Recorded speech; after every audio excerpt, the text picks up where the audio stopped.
We are the paradoxical ape. Bipedal, naked, large-brained, long the master of fire, tools and language, but still trying to understand ourselves. Aware that death is inevitable, yet filled with optimism. We grow up slowly. We hand down knowledge. We empathize and deceive. We shape the future from our shared understanding of the past. CARTA brings together experts from diverse disciplines to exchange insights on who we are and how we got here. An exploration made possible by the generosity of humans like you.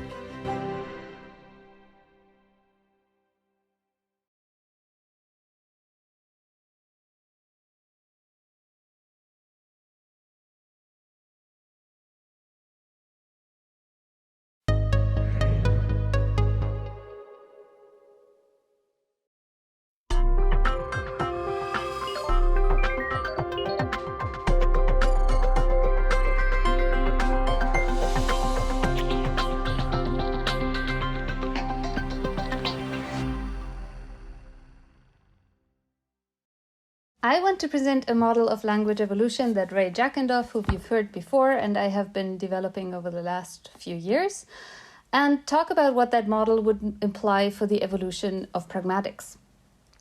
So what's pragmatics? Well, pragmatics is those aspects of utterance meaning that are not overtly expressed by the words of the utterance or their syntax. So for instance, you understand this utterance differently whether you follow the news in France, where people demonstrate to retire earlier than 64, or in Austrian academia, or maybe any academia at all, where people want to retire later than 64. This is an example of scalar implicature. It's one of the poster children of pragmatics.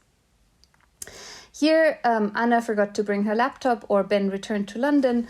These are examples of presuppositions. Anna was supposed to bring her laptop and Ben was previously in London. You have to understand this presupposition before you judge the actual sentence, Anna forgot to bring her laptop or Ben returned to London, to be true. Another example are meaning extensions. For instance, the verb to explode has a different kind of meaning in Mildred's head exploded when she saw the heating bill than in the heating bill exploded last year, or the kids exploded the Lego building with the toy cars. Those meaning extensions or coercions are very frequent in language, and they're entirely built on pragmatic inference. You can't just posit additional senses of explode in order to understand these sentences. You have to extend the meaning in a way that makes sense based on what you know about the world. So there's a strong sense that the domain of pragmatics is intimately tied to non-linguistic world knowledge, but it is also reliably triggered by the system that we have, namely by syntactic and lexical means. I argue today that when we talk about linguistic evolution as we have before, especially when we think about it in light of artificial intelligence, we need to think about the evolution of pragmatics in the same pace. So the issue posed here is, how might pragmatic phenomena have developed in the course of the evolution of the language faculty? And an answer to this question, of course, depends on your model of modern language. Our previous work addressed this process through what was really a thought experiment. We reversed engineered possible stages of linguistic evolution in what we called the complexity hierarchy. These stages in the complexity hierarchy formed a hierarchy that began with a system of grammatically simple one-unit utterances or one-word grammars, and the system culminates in what one could call a full grammar with typical modern syntax. For convenience only, we refer to this as the complexity hierarchy, and complexity really only refers to the syntactic part. But what would a fully complex language like English or Hungarian look like? You've already heard previous talks about the parallel architectures, so this is not a super big surprise for you. But Just to recap very quickly, language in this view is a way to communicate over relevant messages. That is, it has to have interfaces to other senses, hapsis, visual perception, motor control, action planning, auditory perception, and so on. What matters is that you get a meaning across through either signed or spoken signals, in other words, phonology. So the sketch that you see here would represent an organism that can perceive and have thoughts and that can act on the basis of those thoughts. But it cannot communicate those thoughts in any rich fashion. This is a plausible sketch of primate cognition, for instance, which is fairly sophisticated, but it lacks structure. We argued in earlier work that this direct route from phonology to meaning and vice versa is also to be found in various phenomena of modern language as living fossils, so to speak, coexisting with the complexity of modern syntax, and I'll give you a couple of examples later. What makes human language unique, as we argue, is that most complex language also uses morphology and syntax to structure the messages from meaning to phonology. But as Ray's talk will have told you, this architecture does not see syntax as more central than other components. Another important feature here is that inference or reasoning is taken to be a suite of mental processes that map existing thoughts into new ones and that check each other for consistency with the rest of your knowledge. These processes are defined not over words or sentences, which is also a difference to other models of language, but over conceptual structures. The basic question that we ask ourselves for the complexity hierarchy was, what aspects of this system would be useful on their own, and what aspects would require pre-existing scaffolding? For instance, grammatical gender agreement makes no sense without a class of words, for instance nouns, that actually trigger that agreement, and without there being other classes like adjectives or verbs that are potential targets for this agreement. So the central thesis of our work is that a grammatical hierarchy, which could originate in a one-word grammar and go through these several stages until, in terms of syntax, it becomes as complex as many of the languages we know now, that if we follow this thought experiment of this complexity hierarchy, another thought experiment has to follow. That the more simple the syntax, the more ambiguity there is, and the more work there is for pragmatics. Now, this part is not new. This trade-off between morphosyntactic complexity and added load for pragmatics has often been discussed and observed, and I'll give a couple of examples in a minute. But, and I think this is something that is unique to our approach, we also claim that gradually many of the core phenomena of pragmatics, like the presuppositions and implicatures I mentioned before, have as their prerequisite a system that is stable and complex enough in its lexicon and morphosyntax to develop reliable and precise triggers for pragmatic inferences. So in the remainder of the talk, I will walk you through this hierarchy, not step by step because we don't have the time, but jump by jump, just pointing out some rungs on the complexity ladder. So a linear hierarchy of grammar consisting of several different steps that build on each other would start naturally with something that is just an utterance, right? And we call this the one-word grammar, in which an utterance simply consists of a word.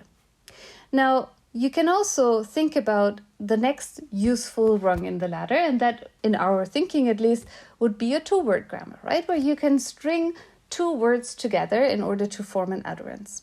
And different problems arise, as I will show in a minute.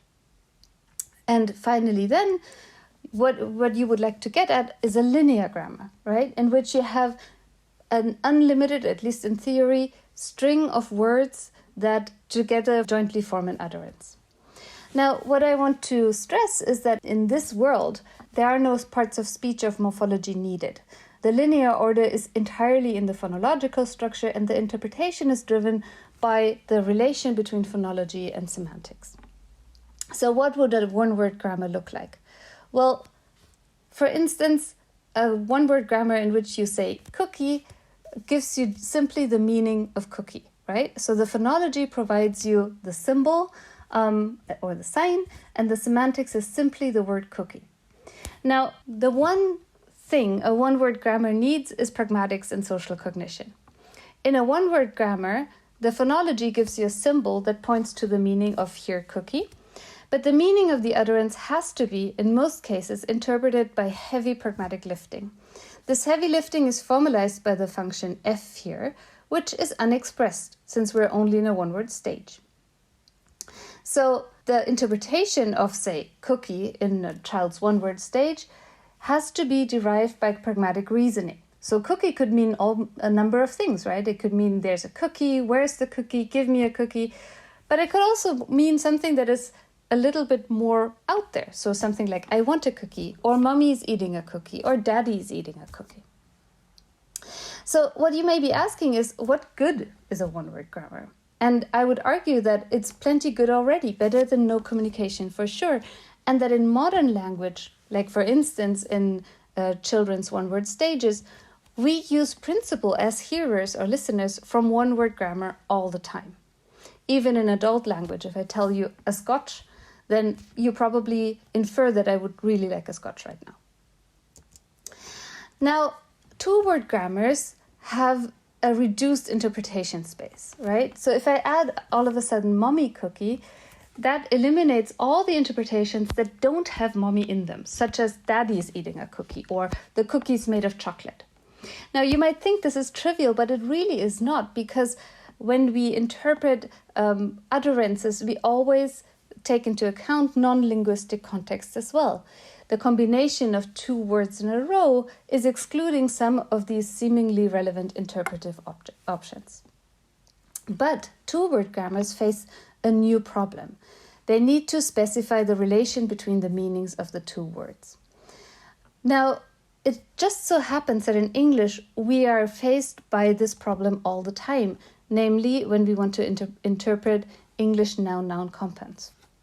For instance, if I tell you about a union member, you will have to apply what we call a function argument schema in order to understand that a union member is a member of a union, right? The argument union applies to the function member. You have to be a member of something. A modification schema is what you use when you interpret chocolate cake. Namely, when I tell you about a chocolate cake, you understand that the cake is made of chocolate. Of course, you can always add pragmatic interpretations. For instance, in snowman, in order to understand snowman, you will apply the modification schema plus some pragmatics, right? A snowman is a simulation of a man that is made of snow. You have to apply a little bit of a different pragmatics in order to understand garbage man. That could also be a man that is made of garbage, but no, it's a man who takes away the garbage, right? And finally, co-argument schema and pragmatics is what you employ in compounds like seahorse, which is really not at all a horse. It's also not some kind of sea. It's something that just looks like a horse and lives in the sea. So the space of interpretation is further reduced in linear grammars. And for instance, in utterances that have more than two words in a row. If I tell you cow, big horse, you can have still quite a big interpretation space. For instance, you need to decide whether the cow is big or the horse is big.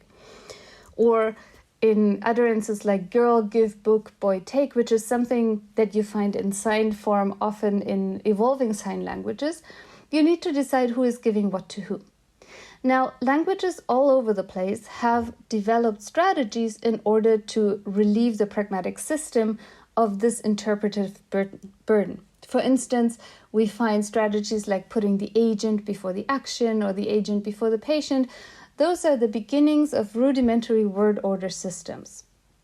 We also find strategies that topics, things that are already mentioned, are often marked by initial positions in an utterance, and focus is often marked by a final or near final position.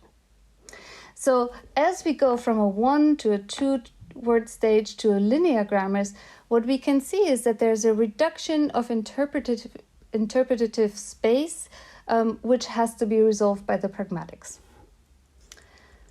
So far, I've stressed the role of grammatical complexity in reducing the work that pragmatic principles have to do in constructing utterance meaning, especially reducing the need for massive resolution of ambiguity, like who does what to whom.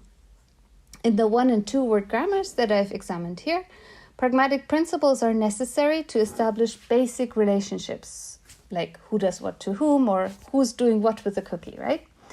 Now, as we move up further to the right, the complexity hierarchy to recursive phrase grammars, which I don't have time to talk about, and from there to fully syntactic grammars, which is what we all probably speak or sign, more of these aspects of meanings are systematized or conventionalized by grammar, and this role of pragmatic principles is reduced.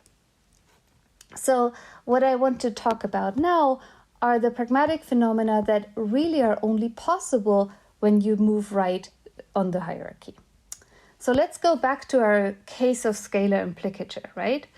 In this configuration, what is said, namely 64, is meant to be understood not simply as a number, but as a reference point on a scale, right? You're either annoyed that you have to retire that late, only at 64, that is the red interpretation, or you're annoyed because you have to retire already at 64, that's the blue interpretation. This difference is entirely driven by what we know about retirement regulations in France and in Austria or in academia all over the place, and how academics versus other people feel about their jobs. That is, these are examples of a system of grammatical and pragmatic components working really in tandem.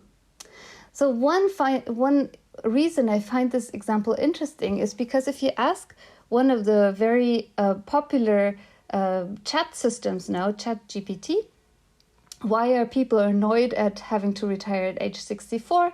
It is very obvious that ChatGPT is an American system, right? Because it only considers the blue interpretation.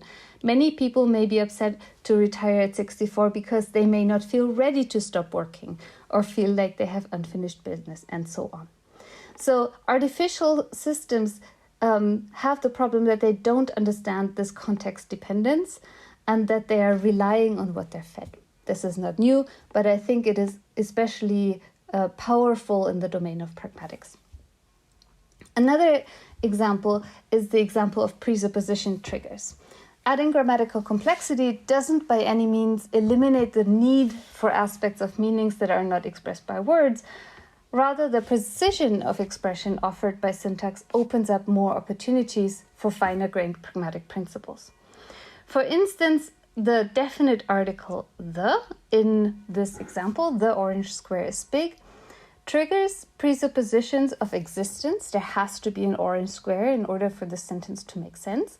And uniqueness. There has to be exactly one orange square that I am talking about that you need to find. And if I tell you the orange square is big, you probably think that I think about square number 1 because it is quite big. Maybe also square number 4, right? But I'm thinking about this one orange square.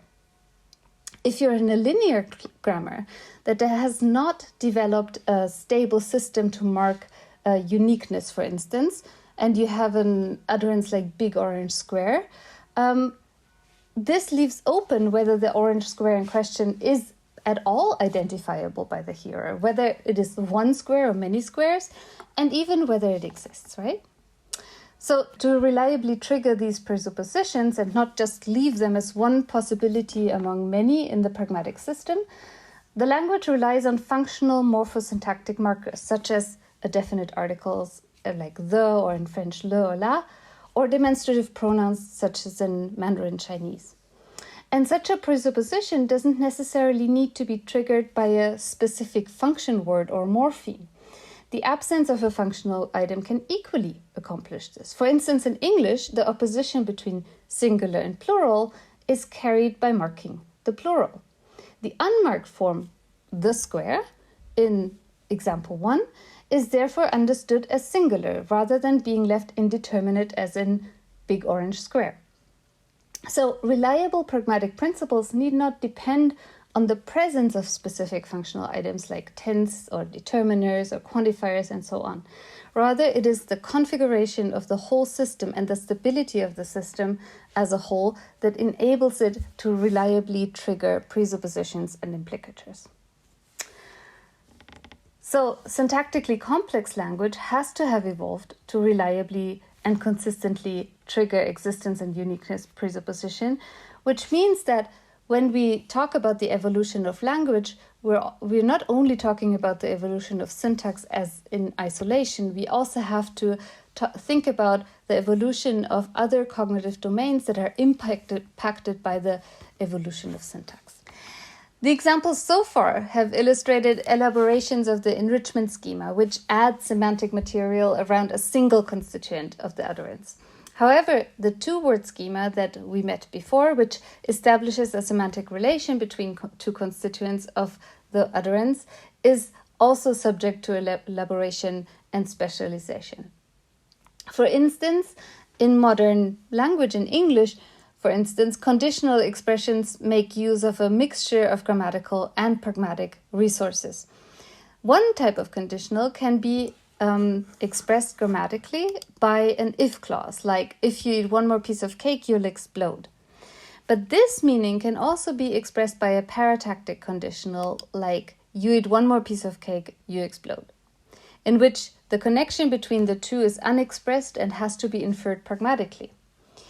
Counterparts of this 1b sentence can be found in many other languages, such as Italian, German, Polish, but also in languages limited to what has been argued simple phrase grammar, such as Riau-Indonesian, suggesting that this construction is a conventionalized elaboration of the two-word schema into a two-clause schema. But then some meanings are heavily reliant on complex syntax, even if they're very closely related to conditionals. For instance, most counterfactual conditionals. Unlike the conditionals in 1 and 2, sentence number 3, if Joe hadn't bitten his nails, Mary wouldn't have left him, cannot be recast in paratactic form, at least not in the languages we surveyed. So, any expansion of grammatical complexity faces a trade-off. On the one hand, language users must shoulder a cost for the sheer presence of more rules, which place demands on storage and processing. But on the other hand, this complexity confers a benefit in that it gives speakers more precise tools for saying what they want to say, and it decreases the amount of pragmatic work that comprehenders must carry out on the fly. Not all languages make the same trade-off. For example, they vary in whether they require or even offer grammatical markers of features like evidentiality, definiteness, number, and so on. They even vary in whether they allow compounding or do the work of compounding with some other grammatical constructions. More broadly, our model is compatible with and perhaps even applicable to other models of communication, from human gestures to animal calls to visual language. In particular, we can analyze animal communication systems as located at points along a continuum of formal systems, almost like in this old Hockett model. So, as we've argued before, we don't need to draw a sharp distinction between having language and having no language. Organisms can draw either on the full range, like humans do, or less, like also some human grammatical systems do. The question of whether a particular species has language or has syntax may now be recast in terms of where on the hierarchy its communication system falls, and it also has implications on how their pragmatic system works. Now, what is interesting maybe in this context is that artificial systems may benefit from leaning on this evolution also in the domain of pragmatics.